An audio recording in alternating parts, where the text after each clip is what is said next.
on the 15th of September.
So that was the Saturday, the first races for Elite 1 and the Elite 2 division at Hockenheimring on the 15th of September. Let's see what happened on the Sunday, day 2 of racing in the semi-finals in Germany.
So that was the weekend in Germany, an intriguing weekend. Fred Gabion had gone into the semi-finals, leading the championship, the Frenchman. He comes into this weekend third in the championship table, and Luca Lasserre takes up the championship lead. It's all beautifully poised with 3 drivers separated by 4 points in the championship, 4 drivers separated by 12, and potentially 88 points on offer for the whole weekend. It couldn't be any better heading in towards the finals weekend in Zolder. I'm delighted to say that joining me in the commentary box for this one, a busy chap this weekend, because not only will he be racing in the Elite 2 division, he's also out in one of the support car races, is Tom Bone. And Tom, welcome along to the commentary box, and you're here in Belgium, your home NASCAR Grand Prix.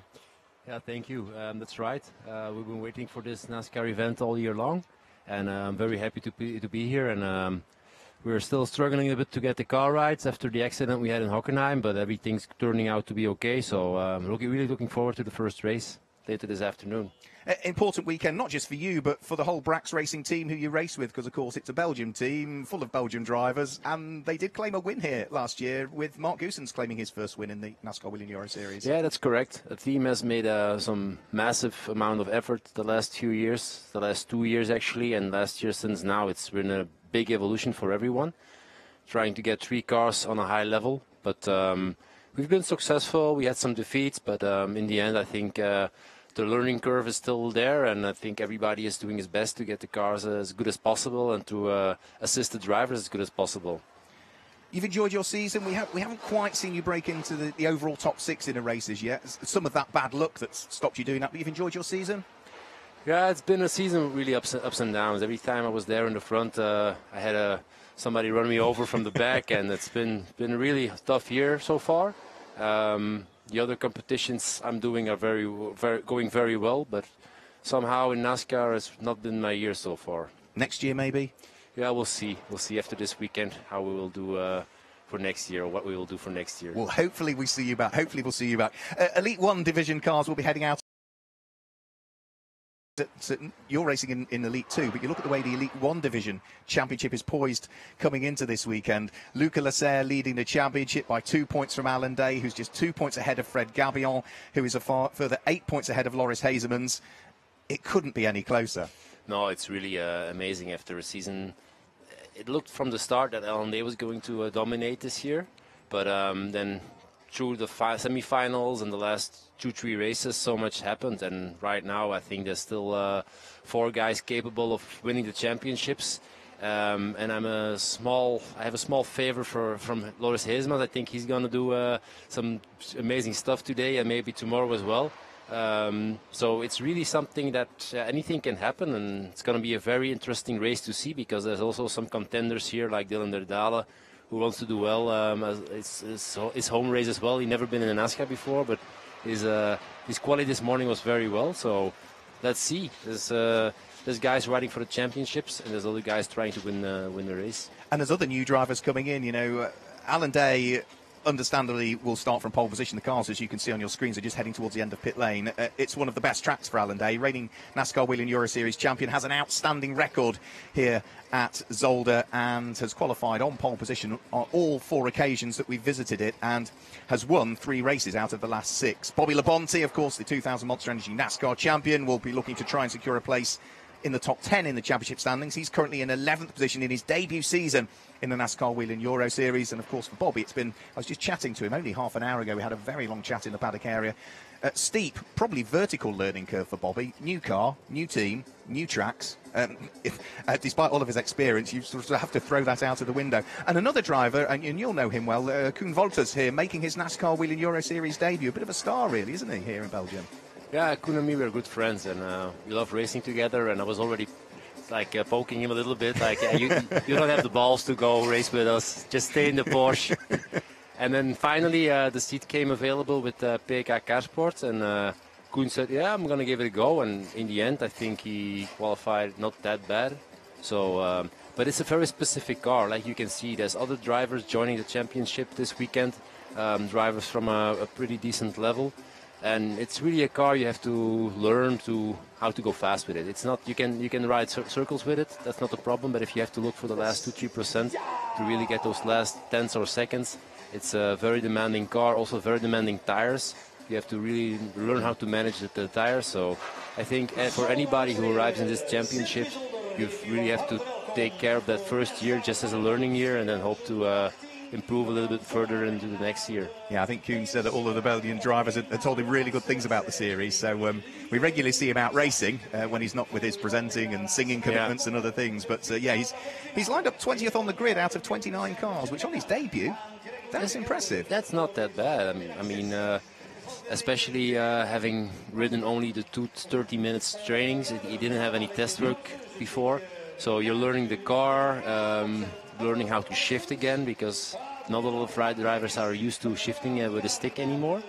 Learning how to downshift properly, how to use the brakes properly, manage the tires. So it's a lot of new stuff coming up to you, and then you can really see that Koen has a history in GT racing, Fiat GT racing even, GT3, Porsche Cup. He adapts pretty fast to the car. He had 1 hour and he's already 20th on the grid. So let's see. I think he's going to do well in the race. I think he's not on his right spot yet. I think he's going to finish a little bit sooner at the finish line. And he's also looking forward to the American Festival here at Zolder. The car's leaving pit lane now. I'm going to put you on the spot a little bit. I apologise in advance that you mentioned you think Koen Wolters will make progress from his grid position, which is 20th. Mark Goossens driving the car that you drive later on, only 17th in qualifying, yet he won here in 2017. Yeah, we have a lot of problems with the 91, and I think I can tell you we can't figure it out what it is, but I think we can. We had a big accident in Hockenheim, and the chassis was actually almost ready to be destroyed, but still fixed it, and yeah, the car just misses that extra, that the crisp, when it turns in, and when you brake, it brakes. It's not quite. It's too flexible for the moment, and I always have the feeling that you're racing on really used tires. but I think just the chassis is a little bit over the top. I spoke to Rudy, your engineer at Hockenheim, and he did say that, that whilst the car was out for the weekend at Hockenheim after the incident, they were going to take it back to the factory and fully inspect it to see whether it was capable of being rebuilt. So it was very much touch and go, as you say, as to whether that chassis would make it again. If it was the beginning of the season, for sure we would have taken a new chassis. Yeah. But for the last weekend, maybe take the risk of not taking a new chassis. But the car is fine to ride with, but if you're going for the limit, it doesn't go. And if you think it may be, and it's not me being derogatory at all, but maybe if yourself and Mark had a better season, were right there in the championship standings, of course, you would probably have changed the chassis for this weekend. We haven't got anything to defend right now. I mean, after Hockenheim especially, I crashed out of the race after 30 seconds, the second race. I was still third rookie, if you can name that as a championship goal, but it was at that point. Your goals change a little bit during the season. So not finishing the second race put me back in fifth, but I think even then, it is what it is. You have to take the chance. If the car could have been fine, but it's a race car. They're all cup cars, they're all the same. So if you have a chassis that's a little bit less stiff than the other ones, you're already in big problems. So let's hope you have a solid weekend. Zolder is a circuit that you will know, that you enjoy. It's 2.5 miles, 4 kilometres. What's your favourite part of the circuit as a driver? I like Zolder overall because Zolder is a very demanding track. You have a very demanding track for the driver and for the cars because we've driven here in a 24-hour race with the Porsche Cup, which is, in my eyes, probably the strongest car we can race. And even these cars break down here. It's you have a lot of hard acceleration after slow corners. Most of the time starting the acceleration on the curb. Hard braking zones, three very hard braking zones actually, and then a very hard, long right corner, which really demands a lot of the left side tires, and also the left side wheel bearings and stuff like that. So when something breaks down, most of the time it's a wheel bearing or anything like that. Yeah, it's physically, it's a hard circuit on the cars, it's a hard circuit on the drivers as well. And what's the key to a quick lap? What's the most important corner to get that quick lap in? First 2 corners, and then it's rolling speed. First 3 corners, actually. If you can get enough speed through the first corner, which is Estra, then carry it on to the Kanaalbocht. Yep. That's also a tricky one. If you're experienced, you can take it flat out. But a lot of drivers tend to lift a little bit, thinking they're flat, but it's like you're really on your toes there. And then Bianchi, the third one, that's also a corner which you can carry a lot of speed through, but it's blind turning in. Yeah. And there's a gravel trap on the left side. So a lot of guys tend to lift a little bit and get the car light again, and then they make mistakes and they end up on the right side in the wall. So it's very tricky. The first part of the circuit really takes away. It makes the time or it breaks the time. And the second part, it's not really easy to gain time. So we can see the cars now are lined up on the grid.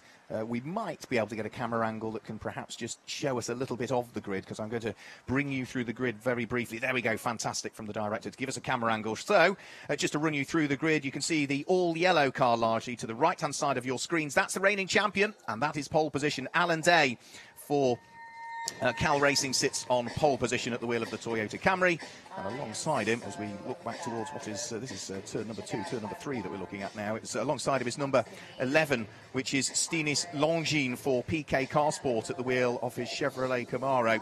So that's the front row of the grid. Row number 2 of the grid, I'm not sure we're going to get a graphic, but we might get the camera angle back, which will just allow us to look down on the grid. It's the number 77 Memphis Racing Chevrolet Camaro in the hands of the Swedish driver. Here we go, fantastic stuff. It lines up on the second row of the grid at the wheel of the number 77 Chevrolet, and alongside is number 50, which is Loris Hazemans for Hendricks Motorsport, the Ford Mustang. He's the leading junior category driver. You can see the J beside his name, so he's one of the junior category drivers, which means that he is in Elite 1, and he's aged 25 or under at the beginning of the season. He's had a great season as Loris Hazemans. Remember, he's fourth in the championship standings.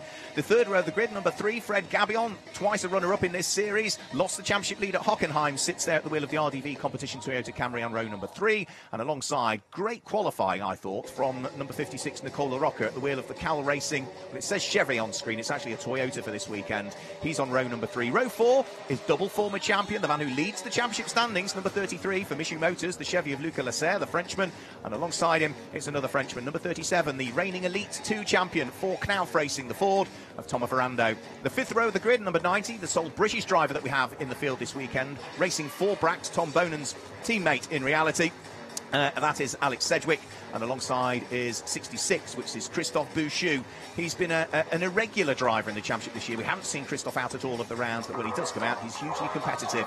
The sixth row of the grid, number 46, Justin Kuntz for Racing Total. He'll also race in Elite 2 as well later on, and he lines up alongside the number 12 car, and that is the car that is in the hands of, I was going to say Francesco Cini, I thought it would be for this one. I've missed one out, haven't I? Yeah, the number, sorry, in 12th place, the number 78 car is Dylan Dearly. Derdala. Dala. I'll help you out. How was it? Sorry? Derdala. Derdala. I had got it written down somewhere, actually. I don't know where that piece of paper's gone. Derdala sitting there in the number 78 car in the sixth row of the grid. Row 7 of the grid, number 12 for Solaris Motorsport, Francesco Cini, alongside his number 9, Gianmarco Ercoli. He's another former Elite 2 champion that's graduated up into Elite 1 for the pro drivers.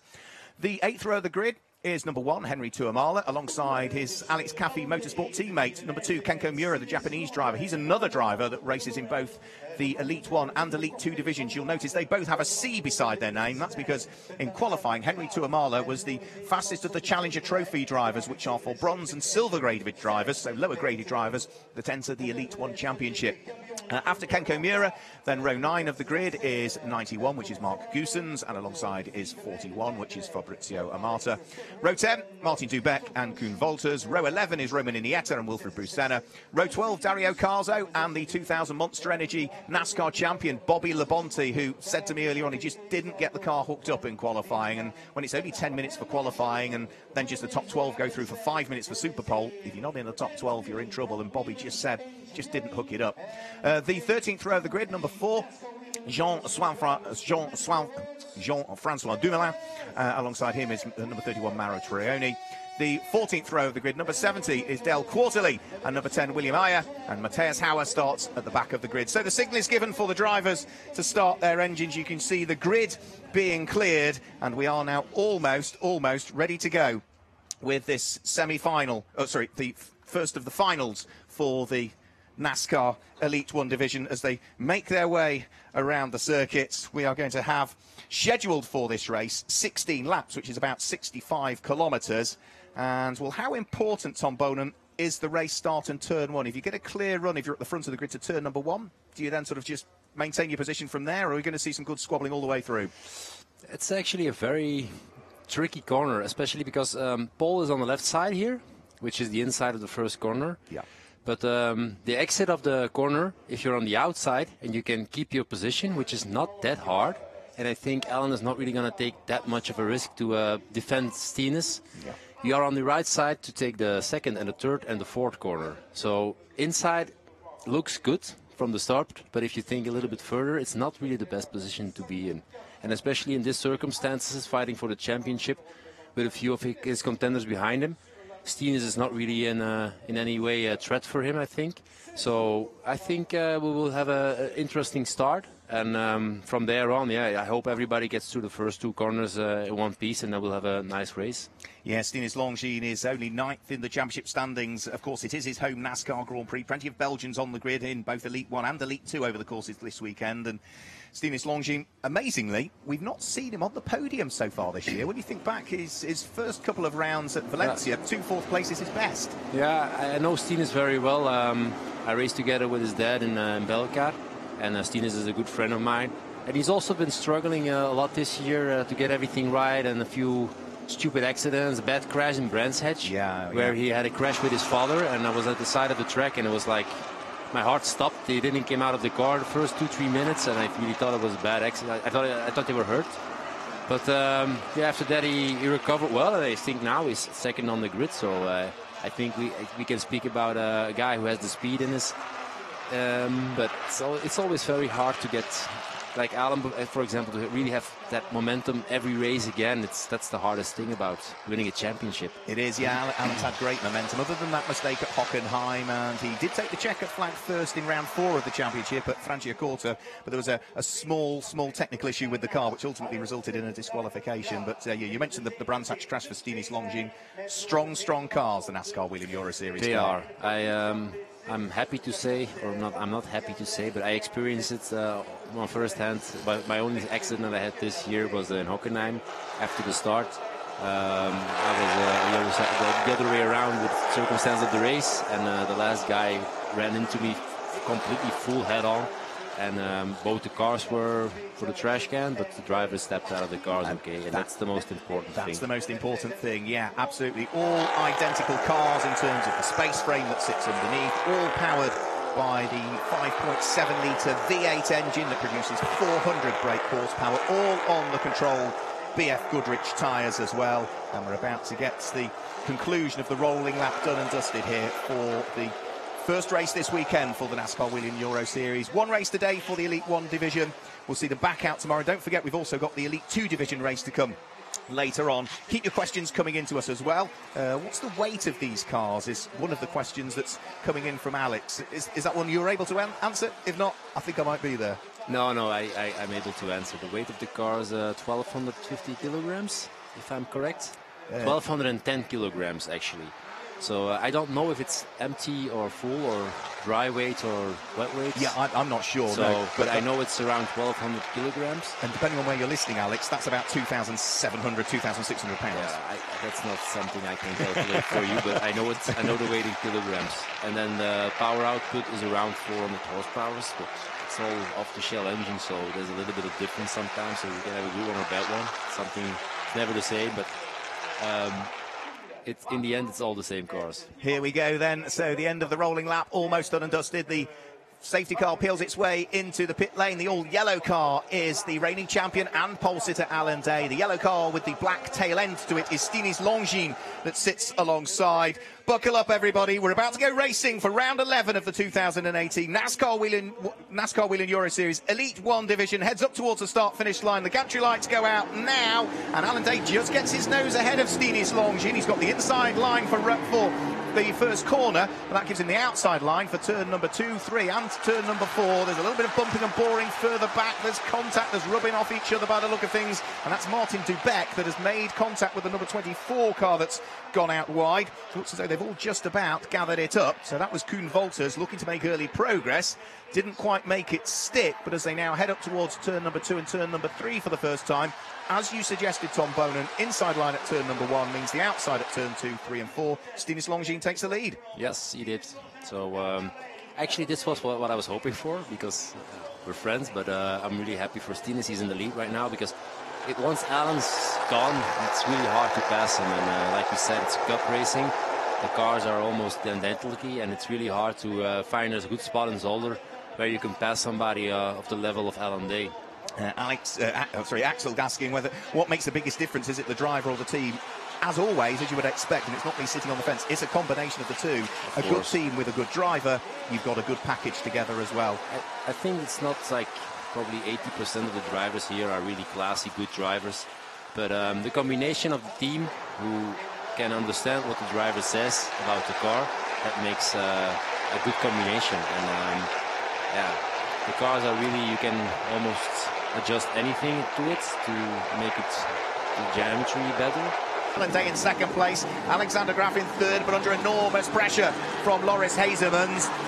RDV competition, there's a great fight going on in the early stages for third and fourth and fifth position as they work their way through Canal Bocht and up towards Bianchi Bocht. And this is where they can really start to open the taps and head down the short straight. Look at the queue of cars. Right, there is Koen Wolters. That looks as though that car has suffered damage, a front puncher, and he's going to be out of the race very early on, Tom. Yeah, I hope the car's not damaged that hard, because Guillaume is also using that car for the Elite 2 Championship. He is side by side for third and fourth place, bouncing off the curve. Let's have a look. Locked brakes from our race leader, the Stinis Longines, looking to try and hang on to the lead of the race. Now, that was the unloaded wheel, so it's not too bad as they work their way through the Villeneuve chicane. Look at the queue of cars behind, though. Villeneuve chicane, I walked down there yesterday.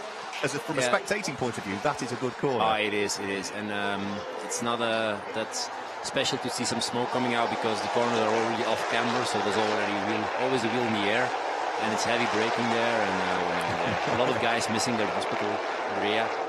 They will see. It's a nice spot to try to pass, but you really have to get it next to each other there, because if you miss it by half a meter, then you're out of the track. Here they come back over the start-finish lane. Stinus Longchin still leading from Alan Day. Still Loris Hazeman's now in that newly acquired third place. Down to fourth goes the Memphis Racing number 77 car in the hands of the Swedish driver, multiple former Swedish V8 champion. He sits there in fourth place. Fred Gabion in fifth place, but right behind him is Luca Lasser, who's there in sixth position. So Lucas Lasser looking to try and press on. That means he's already gained one place over Nicola Rocca in the early stages. And well, the two championship protagonists absolutely together. Look how big the gap is already. Yeah. For Hazeman's. The Hazemans will be looking to try and close that gap, but already, it certainly looks as though the lead two have made the gap. And since taking third place, Loris Hazemans hasn't really pulled away too much from Alexander Graf. No, I think Alan uses his brain. He's not going to attack Stevens. He's going to try to use them to get away. And Hazemans has to chase, and then even in the final few laps, he can still try to pass him. But he's going to try to stick together. At Hockenheim, late on in the race, Alan Day was second to Loris Hazemans. He went for a move that didn't work, spun, and as far as Alan was concerned, lost a raft of points.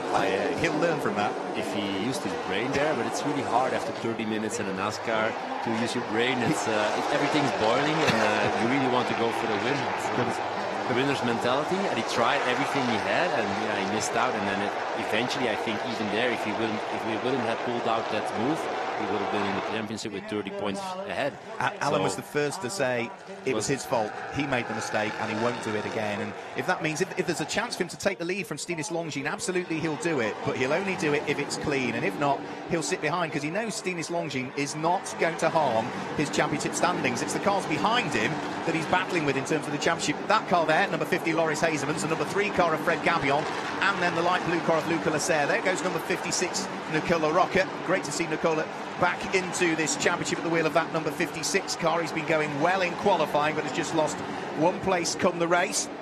Been racing on and off in the NASCAR Whelen Euro Series since 2013. He was fourth in the championship actually in 2016. Now, is it my eyes, or is Alan Day getting closer to the race leader? It looks as though he is. He's picking up the toe, isn't he, off Stinus Longin? Yeah, he's playing a little bit with him just to make him upset. Like I told you before, the first chicane and then at the hospital, that's really where you can get a guy to run wide and overbrake himself a little bit, and then you end up in the dirt trap. So I think he's just playing with him a little bit. Yeah, just jinking out from behind to try and put off our race leader, Stinus Longin. Apologies for the breaking up of the pictures there if you're getting that. It looks as though now for the first time, Loris Hazemans in third place has now got a little bit of daylight between himself and Alexander Graf as they came through the Villeneuve chicane here. And yeah, there you can see, there goes the leading pair still together. Loris Hazeman's not quite on his own in third place, but there is daylight between himself and Alexander Graf, who is still the cork in the bottle by the look of things. Fourth place backwards. It's all very, very close to say the least. The cars have already completed 3 laps. They're on lap number 4 of the scheduled distance, which is 16 laps. There is a green-white checkered available to us if we're under safety car when we get to the 16 laps. And you can see that the battle for the lead of the race is absolutely together. Alan Day now is within touching distance of Stinus Longin. He's not going to get through at turn number 1. Stinus Longin looks to try and sweep his way across the nose of the number 54 Cal Racing Toyota. Does exactly that and hangs on for the moment to the lead of the race. Again, that lock brake, the unloaded wheel, but that's heading in towards turn 2 that time for Stinus Longin. So you'd expect to see maybe the lock brakes on the unloaded wheel at the chicanes, as into the pit lane we've got somebody coming as well. So we'll try and pick up on whom it is that's trundled their way down the pit lane. The race leading squabble still continues. Now, at the moment, they've got enough of a gap between themselves and Loris Hazemans, but, Tom Bonan, if they squabble, they'll slow each other up, and Loris Hazemans could catch them. Yeah, he could, but like I already said, I think if there's a move coming from Alan, it's only going to make a move if really Stinus makes a mistake. Yeah. If he can make an easy pass. And in any other case, I think he's going to wait for the last 2-3 laps and then try to make him nervous, because, you know, Stinus wants to win here very much. So he's going to try to make advantage of that. But I don't think he's really going to try to push before Hazemans is really coming back. It looks as though we've had a shuffle in the order on this lap. Alexander Graf started this lap in 4th position. Fred Gabion has gone through, and I think Luca Lasser has gone through as well. So I think there'll be 2 places lost there for the Swedish driver at the wheel of that number 77 Memphis Racing Chevrolet Camaro. Remember, Alexander Graf qualified in 3rd place, and amazingly, we've not seen Alexander on the podium so far this year. Nose to tail towards the conclusion of the lap come our race-leading pair. Still Stinis Longines out front and leading the race. Now, Stinis Longines has done plenty of winning in the NASCAR Whelen Euro Series over the years, but he's not had a win in Elite 1 as yet. To do it on home ground, he and his father Bert would be very, very happy, but there's still plenty of racing to come in this one. Stinis Longines leads by just 0.4 of a second from Alan Day in 2nd place. There's the Solaris Motorsport number 12 car in the hands of Francisco Sini. He's got Gianmarco Ercoli behind him. He's hot on the heels of Justin Kuntz, and the 2 of them almost went side by side there, actually. So, race-leading pair still together. Stinis Longines, he's doing a good job, isn't he, of just making sure, as you suggested, as long as he doesn't make a mistake, as long as he gets to the apex correctly, gets cleanly off the corners as well, Alan Day is going to have a tough task. Yeah, these cars are all non-assisted braking, so the only thing you can do is try to get the guy in front of you to miss his braking point or brake too hard and then make a clean pass. But in the end, it's not like you can really attack under braking if you're still 2 cars behind, so you have to be really on the bumper, and I think for that move, if he's going to make it, he's going to wait for the last 2 laps. Yeah, of course, as you suggested also, it's a stick shift in there as well, so it's quite easy to miss the gear either on the way up or the way down the box. It looks as though Alan Day is charging again. He's really in his bumper. Yeah, absolutely. That was heading through Jochen Rinpocht up towards Jackie X-Bocht, or the Jackie X chicane, and Alan Day. Is he close enough this time? He's got the inside line. He's going through to take up the lead of the race. But he's missed it. Yeah, overshoots the corner, goes on the grass, dirties the tyres, and Stinis Longines goes straight back through. Now Stinis is going to take a few cars back. But he's fighting for the championship, and then trying to make a move, like he even broke some parts of the car. Trying to make a move like that halfway through the race is telling me a lot about his will to win. I agree with you. The move was on, he was there, but he just braked that little bit too late. Now, that small amount of damage to the front left corner of the car as he went through the gravel, it's not as though these cars run big aerodynamic splitters, so that's cosmetic. That's not going to affect the car. Even I think if you run without a carrosserie on the car, it will still go. So it's only polyester.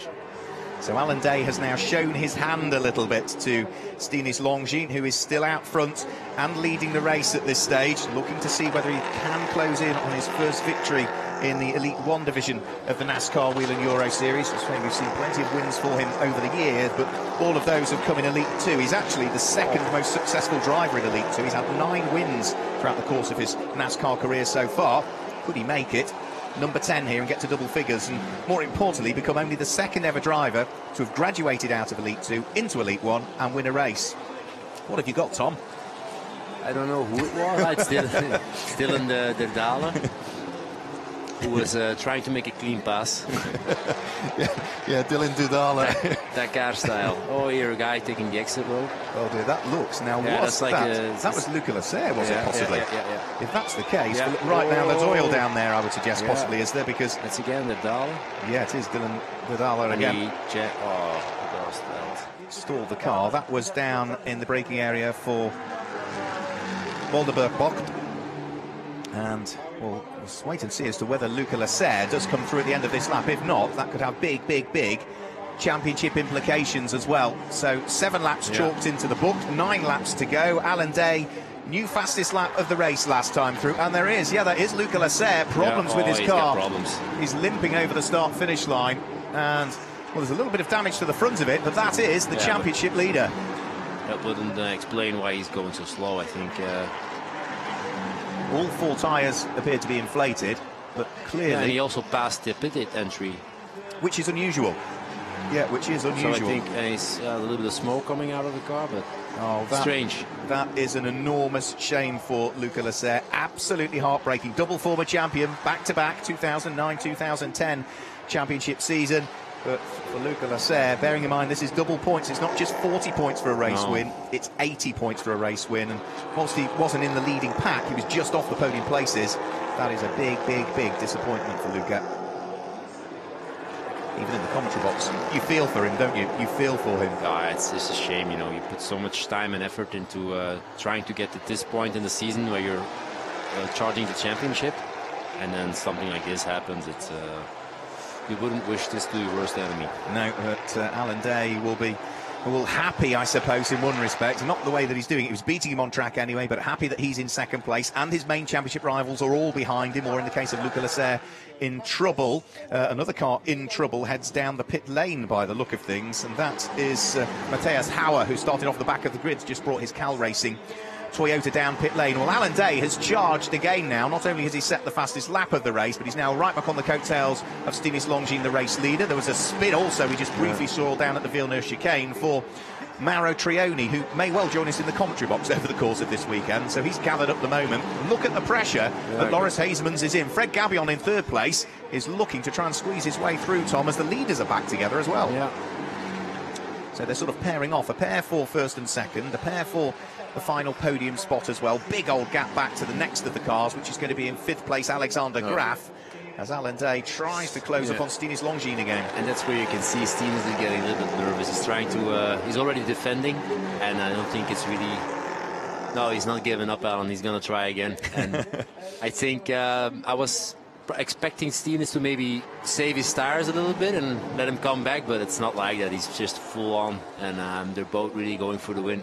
Yeah, absolutely. Remember that, of course, that all of the cars went out on new BF Goodrich tyres in qualifying. 2 of those tyres go to the Elite 1 drivers in this race, 2 go to the Elite 2 drivers, and the other tyres are carried over from previous rounds. So not overworking your tyres early on in the weekend is a good thing, as Loris Hazeman's is under enormous pressure for third place from Fred Gabion. Yeah. You can see the front end of the Toyota moving around on the brakes. And Fred, he really got him to the wrong line, so Fred had the best exit, so he's going to carry more speed. So I think we're going to expect him to attack here, but Hazeman is defending. Yeah, just making sure he sort of held that middle point of the circuit, didn't he? And it looks though Alan Day is still trying to push on, just raising the dust at this stage.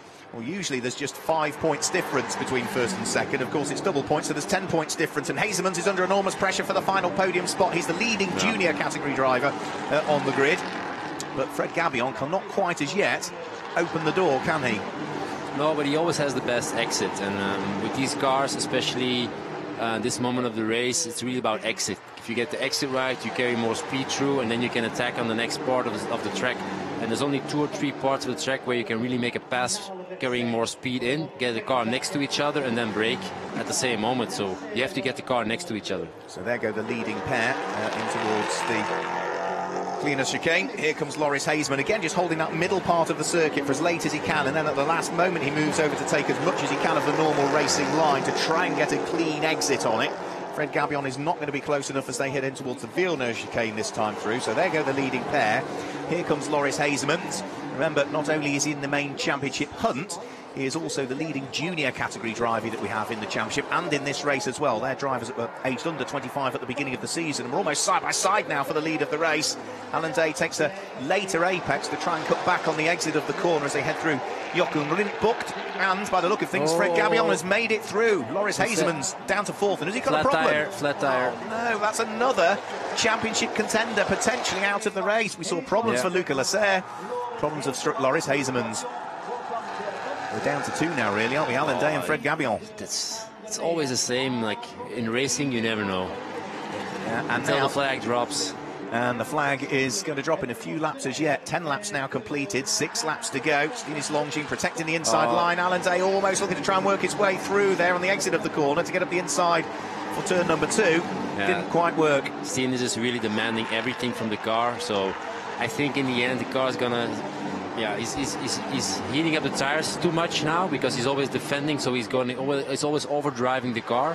So I think Alan is going to have a better chance of winning than Stinis for the moment. Yeah, so through the right-hander at Bianchi Bock, down the short straight and up towards the cleaner chicane they come. Still Stinis Longines leading, who has, well, not led every single metre of this race as yet. It was literally the charge up towards turn number 1 that he didn't lead, but after that he has been out front and has had to, Alan Day, give second best to the Belgian driver on home turf, of course, but the Israeli is still pushing him again. That snatched brake, the unloaded wheel of Stinis Longines, trying as hard as he possibly can. Fred Gabion now in third place, is fairly lonely in third place actually. He's 9 seconds off the leading pair. He's nearly got a second in hand between himself and Alexander Graf, who's there in fourth place. Tomo Ferrando is in fifth place, and Nicola Rocca completes the top 6 at this stage. You can see there comes the white and black number 3 RDV competition Toyota Camry of Fred Gabion. There is Alexander Graf in fourth place, daylight between them. There goes Tomo Ferrando in fifth place. Nicola Rocca in sixth, under pressure from Christophe Bouchou by the look of things. Nice to see Christophe back in the championship. Huge amounts of experience as Christophe Bouchou.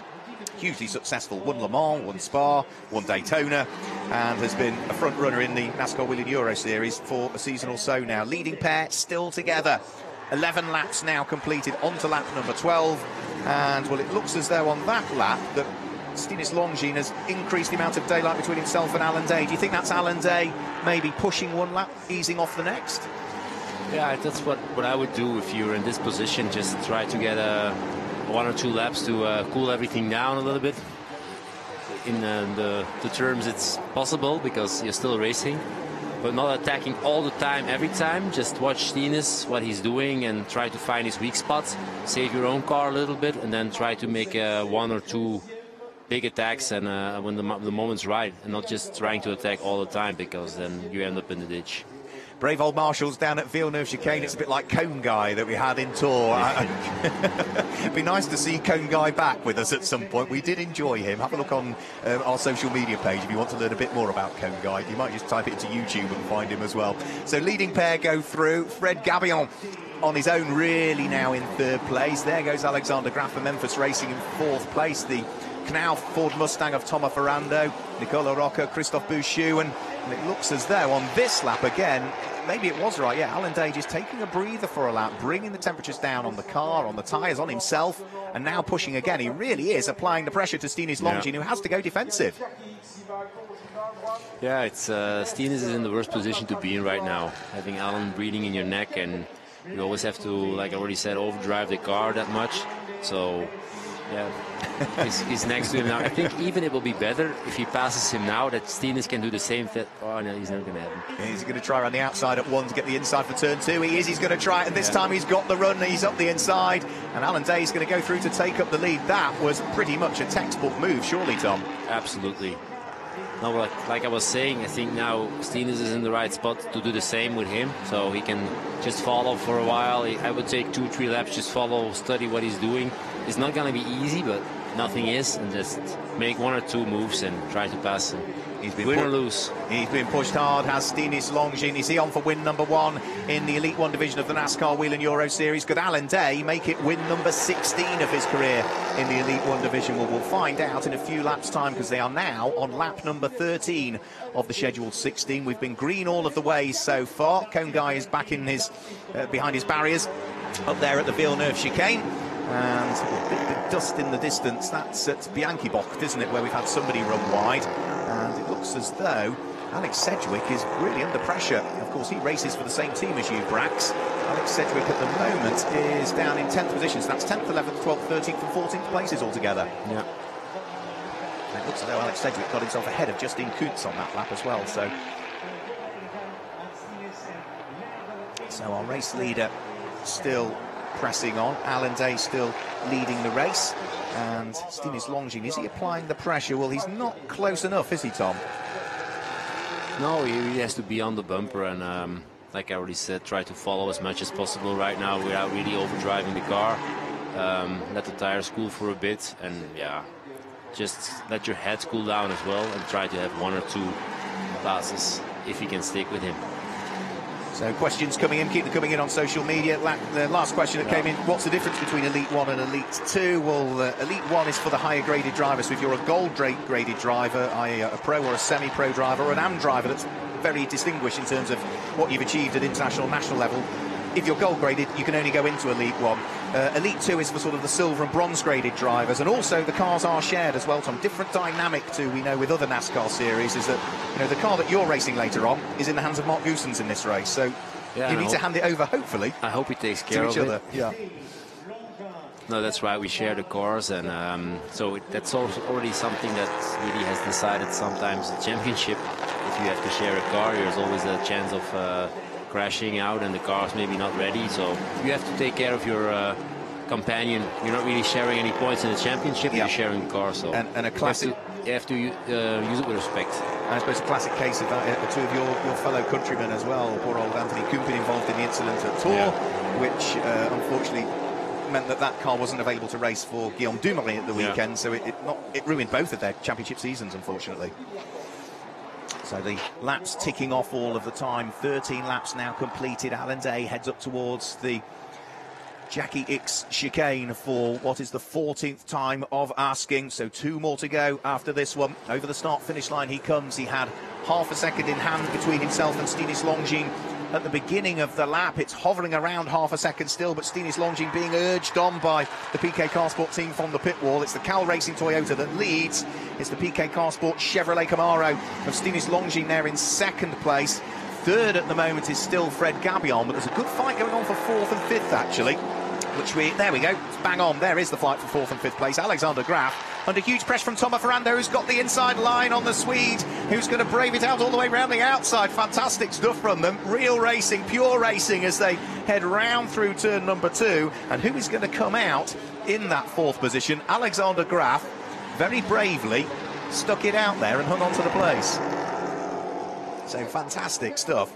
Tomo Ferrando looking to try and follow in the footsteps of the Swede as they head up the short straight. There'll be nothing doing as they head in towards the Cleaner chicane, bouncing over the curbs. I have to say, Memphis Racing, new team to the championship, Tom. Alexander Graf, new driver to the championship. They've got well this year, haven't they, as a team and a driver? Yeah, absolutely. No, they're more than doing their best, and they really grow into the championship like the champions. And of course that number 77 car that Alexander Graf drives has claimed wins in the hands of its Elite 2 driver, which is Guillaume de Flandre. Here we go, up towards the braking area for the tight right-hander. Tomo Ferrando's got the overlap on Graf, but breaks that a little bit too late. The car washes out wide. Did he gather it up? It's sort of sliding sideways as it disappeared out of view. And there, if you hit the outside curb, it's already very slippery always, so you have to wait even longer to get on the gas, and for sure you're going to miss the position. I think it might have cost him more than one position. And Graf is back through, but I think someone else has snuck through as well. It might be Nicola Rocca possibly that also was able to sneak his way through. And in fact, Nicola Rocca has indeed gained the place. The leader is now onto lap number 16, so we're on to the last lap this time through. So just one more tour of the 2.5 mile or 4 kilometre Circuit Zolder to go between Alain Day and win number 16 of the championship season. Alain Day, if he wins this one, hopefully he's going to come and join us in the commentary box for the Elite 2 race later on. Stinis Longines at the moment is just not close enough, and maybe that hard work and working those tyres early on, Thomas, just meant that in the closing stages of it, he hasn't quite got the car under him he'd want, perhaps. Yeah, that's the thing of overdriving the car. If you're in the lead and somebody's in your tail, then it's really hard to save the tires and do what you know is necessary, but you have to do it. We'll wait and see. More and more dust in the distance, and a very slow... Now, that is Willy Busenna that appears into sight, so that's up at Bianchi Bocht, where I suspect that number 73 Knauf car just ran that little bit wide, but up towards the final couple of corners already are coming our leading pair. Alain Day on course for another win by the look of things. So far this season, he has claimed more wins than anybody else. This would be win number 6 of the season. You could argue 7 because he took the checkered flag first at Frangiacorta in the 4th round of the championship, but was ultimately disqualified due to a very small technical issue. But Alain Day is going to come through, and that has done his championship aspirations no harm at all. Alain Day wins round 11 of the 2018 NASCAR Whelen Euro Series Elite 1 division. Stinis Longines finishes in second position at his home NASCAR Grand Prix. Fred Gabion keeps his championship hopes alive, finishing in 3rd place. Alexander Graf crosses the line in 4th. Who's going to finish in 5th place? It is just Nicola Rocca from Tomo Ferrando and Christophe Bouchou, who cross that little trio together over the start-finish line for 4th, 5th and 6th position. 7th place will go the way of Christophe Bouchou. 8th place is Gianmarco Ercoli. 9th place, there goes Francisco Cini in 9th. Who's in 10th? Well, it was close for 10th place. It's Willy Busenna from Mark Goossens, who finishes in 11th position. We thought he would make progress, Mark Goossens, and well, he didn't. Let us down in the end, Tom. No, I'm going to see how he thinks the car is. If you need to go back with the team, yeah, do, but... I'll go in a few minutes. Okay. So after Mark Goossens in 11th place, it was Martin Dubeck who finished in 12th position, Alex Sedgwick in 13th, and it is going to be in 14th place. Then 14th place is going to go the way of Dylan...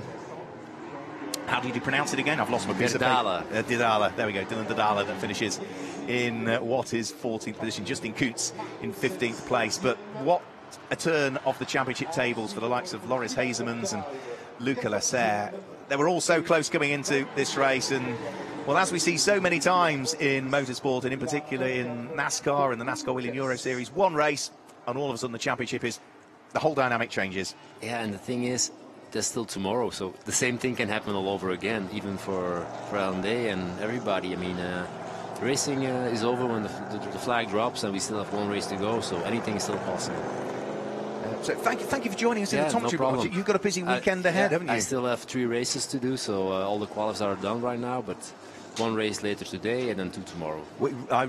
For me personally, I really appreciate you joining us, because I know you're being pulled in so many different directions this weekend. So thank you for joining us. Tom Bonan, everybody. Thank you for joining us, Tom Bonan. And we wish him all of the very best in his Elite 2 race later on today. Confirmation then of the results. The win goes the way of Alan Day, who'll be delighted with that. His 16th win of his Elite 1 NASCAR Whelen Euro Series career. Second goes the way of number 11 for PK Car Sports. So it's a Toyota that wins. A Chevy that's in second place, Denis Longines. Third, another Toyota, is number 3, Fred Gabion for RDV Competition. And fourth, for number 77, Alexander Graf, just missing out on a podium place again. Fifth place for 56, Nicola Rocca for Cal Racing with his Toyota rather than the Chevy just shown on screen. And completing the top 6, it's number 37, Thomas Ferrando, Christophe Bouchou, Gianmarco Ercoli, Francisco Sini, Wilfred Busena complete the top 10. But the race leader is heading down in towards victory lane, where André Vilgold will be ready to hopefully grab a quick word with our race winner very shortly. After the first race of the weekend at Hockenheim just a few weeks ago, Alan Day was a very disappointed man as he went for a move on Loris Hazemans and tried everything to avoid the contact, which he did, but as a result spun the car, dropped down through the order and lost championship points. He very graciously held his hand up and said, "My mistake, totally my mistake," and the best thing that he could do was the following day in Hockenheim win the race and then come here to Circuit Zolder, a circuit which he absolutely loves, and claim a victory. So that means that is now 4 pole positions out of 4 possible pole positions for Alan Day at Circuit Zolder. And of the 7 races that we've had here, Alan Day has now won 4 of them in the Elite 1 division. So the Israeli, the reigning champion, the champion-elect with a big question mark beside it, will now come, 24 hours' time, stands on the top of his Cal Racing Toyota, soaks up the moment, and rightly so, because he had to work for that one. Denis Longines looked as though he was on for his first win in the Elite 1 division. Alan Day, with a great move round the outside at turn number 1, gave him the inside line for turn number 2, was able to work his way through and claim the victory. And whilst the helmet is on and we can't see the eyes of the reigning champion, you just know, and look at that great conversation between the two of them. Denis Longines has just lost the race, but is smiling from ear to ear as he congratulates the race winner. That is great sportsmanship between those two, who absolutely pushed themselves and their cars and their tyres to the very, very limit around this fantastic circuit here in Belgium. So Alan Day on the top of the car, rightly so, the whole of the Cal Racing team congratulating Alan Day, who, well, whilst we haven't done the maths as yet, it's a fairly easy one to work out. Alan Day goes back into the lead of the championship. Fred Gabion will be up into second. And, well, for Denis Longines, since his graduation out of Elite 2 into Elite 1, that could possibly be his best ever race. Such was the pace that he got in that race. Denis Longines could be one to watch out for tomorrow as well. So off comes the crash helmet of Alan Day. Off comes the balaclava. He's going to put the shades on, and then as Alan Day just takes a quick breather, it's time to have a quick chat to our race winner. The 11th round of the Elite 1 Championship goes the way of the reigning champion, Alan Day. Alan Day, winner of the first final here at Circuit Zolder. What a race, what a battle with Denis Longines. How do you feel? What can I say? Winning this race is amazing, but the battle I had with Steve, I mean, I'm I have to say that he drove the fairest fight I ever had. It was so much fun to drive. I mean, obviously I knew that I'm in a good position for the championship, so I have nothing to fight for. But man, he's so quick and drove so well that he's definitely going to be a contender next year. I'm sure about it. It's nice to see someone from Elite 2 raising up like that and become so quick. Yeah, on to tomorrow. What do you expect for tomorrow?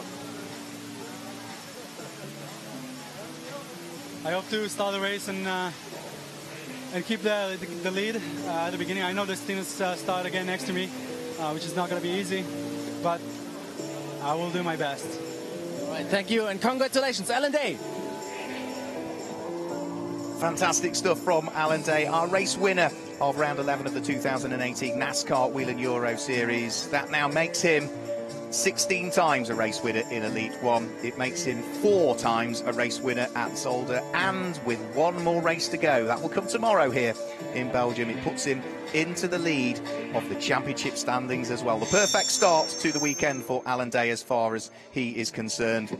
And what a way to start our weekend. Don't forget, we've got another race coming up later on. We'll see round 11 for the championship for the Elite 2 competitors later on. Alan Day still smiling, grinning with the team chief there from Cal Racing, and is going to receive the congratulations, I would imagine, from just everybody. That's going to go on for quite some time. But what a way to start our race weekend. Here's Joe Ballast from NASCAR as well coming in. Joe makes the trip to, I think he's been at every single round of the NASCAR Whelen Euro Series this year. Charlotte-based is Joe, and we really do appreciate the fact that NASCAR send over their key staff to support us with the NASCAR Whelen Euro Series, and he's just grabbing a quick word with Alan Day, who will be very pleased indeed, and I'm hoping that we'll gauge some reaction from Alan Day. That will be on social media, as is usually the case, and of course the winner of the Junior Trophy, which was the driver who ultimately finished in 5th position, Nicola Rocca, secured victory in the Junior Trophy, and in the Challenger Trophy it is the Finnish driver Henry Tuomala. We'll grab some reaction from all of those and post that on social media at Twitter, Facebook and Instagram, and that will be there in probably just a matter of an hour or so's time. So that's it for the moment. The Elite 2 final will be coming up later on over the course of the afternoon. If you're tuning in and you're in Central Europe, then it's 4:50 Central European time that we go live with the stream. If you're watching over on the other side of the Atlantic in America, then thank you for joining us. 10:50 a.m. Eastern time when we go live with the Elite 2 final.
Dames en heren, we volgen de Gabion, Circuit Zolder en Alan Day.